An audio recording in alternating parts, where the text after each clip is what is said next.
Alors, bonjour à tous, je vais vous présenter un cas que j'ai partagé avec le docteur Yigal Boujna.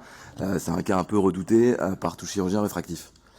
Donc c'est une patiente de 35 ans que le docteur Boujna a opéré en décembre 2022 d'une chirurgie lenticulaire par SMILE pour une myopie modérée.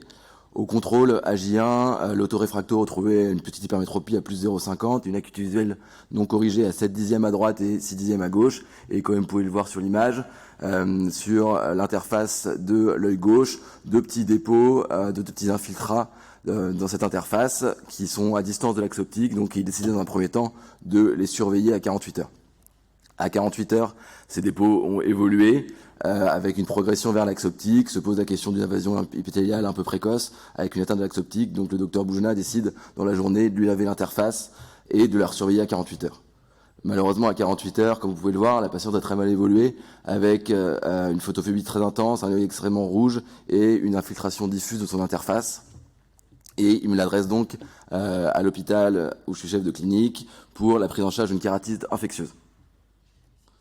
Donc, comme vous pouvez le voir sur ces photos, quand elle arrive à l'hôpital, effectivement, son interface est très remaniée, avec une infiltration un peu diffuse et un remaniement nécrotique, en une serration de surface et à l'ostéité de cornée. Vous pouvez également voir un remaniement diffus de toute cette interface.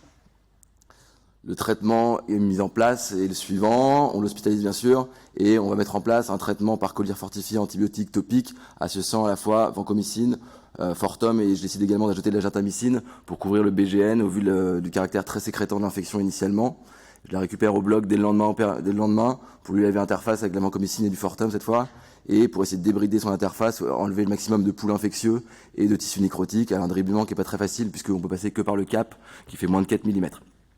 Des prélèvements locaux sont également réalisés le jour J et retrouvent un pneumocoque qui pousse dans les 48 heures. Donc on décide d'arrêter la gentamicine et de poursuivre juste la vancomycine et le Fortum. La patiente évolue plutôt bien dans le service avec une infection qui est contrôlée dans la semaine, une cicatrisation de surface et elle peut rentrer à domicile sous collyre fortifié antibiotique en décroissance. On introduit également un peu de corticoïdes à faible dose pour essayer de lui laver l'interface et qu'elle essaye de récupérer une acuité visuelle. Comme vous pouvez le voir, dans les mois qui suivent, l'acuité visuelle augmente progressivement. À 6 mois, on est à 8 dixièmes, avec cependant une réfraction un peu aberrante. Il reste un remaniement de l'interface comme une sorte de haze de l'interface.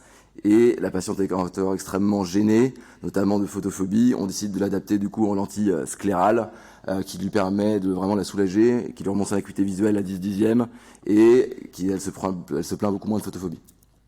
Je l'ai revue il y a quelques semaines, donc à 1 an et demi de cette infection. Comme vous pouvez le voir, l'acuité visuelle brute actuelle est à 4 dixièmes, en corrigé on est à 9 dixièmes, et elle met encore de temps en temps sa lentille spot pour la soulager et qu'il la remonte bien. L'infiltration a bien diminué, il y a encore une petite réticularisation d'interface qu'on peut voir également sur l'OCT. Donc, quelles sont les particularités de ces infections sur SMILE ou sur chirurgie lenticulaire versus LASIK? La principale particularité, c'est que ces infections en vase clos. Donc, probablement, il n'y a pas d'étude d'incidence sur les infections post-SMILE, mais probablement que l'incidence est quand même plus faible qu'en LASIK, puisqu'on ouvre moins la cornée avec un cap qui fait moins de 4 mm versus le LASIK, on ouvre sur 270 degrés. Mais probablement que ça donne également des infections plus graves à cause de ce vase clos, avec une propagation infectieuse et un pool infectieux qui a tendance à se développer rapidement. Il y a également des difficultés thérapeutiques, notamment sur la pénétrance des antibiotiques, mais également pour laver l'interface, qui est un peu plus compliqué, puisqu'on doit passer par un cap qui fait moins de 4 mm. Que dit la littérature sur le sujet? Il n'y a pas beaucoup d'études là-dessus, il y a quelques revues, quelques case reports. Le premier qui a été publié, un des premiers qui a été publié, c'était en 2016 dans le JCRS par l'équipe du professeur Laroche. Pareil, qui avait eu un cas à gérer de pneumocoque post-SMILE, cette fois-ci bilatéral, qui avait lavé l'interface pour eux avec de la bétadine 10% et qui avait eu des bons résultats. Un autre cas qui a été publié 1 an plus tard, toujours dans le JCRS, pareil, une infection unilatérale post-SMILE, cette fois-ci à Staph aureus, et qui avait été traité fortifié plus par pack cross-linking, comme ça a pu être décrit dans le cas de certaines kératites infectieuses. L'étude la plus intéressante, probablement, c'est celle qui est sortie à 1 an et demi par une équipe chinoise qui avait regroupé 5 patients, 7 yeux. Comme vous pouvez le voir, les principaux, c'était des coccygrammes positifs. On retrouve encore un pneumocoque, notamment. Et l'intérêt de cette étude, et ce que j'aurais probablement dû faire au moment de laver l'interface, c'est qu'ils décrivent qu'il faut transformer le cap en flap et notamment ouvrir votre cap avec des micro-ciseaux sur au moins 180 degrés pour débrider au maximum cette interface et qu'il y ait le moins de séquelles possible. Je vous remercie de votre attention. Oui, ça marche.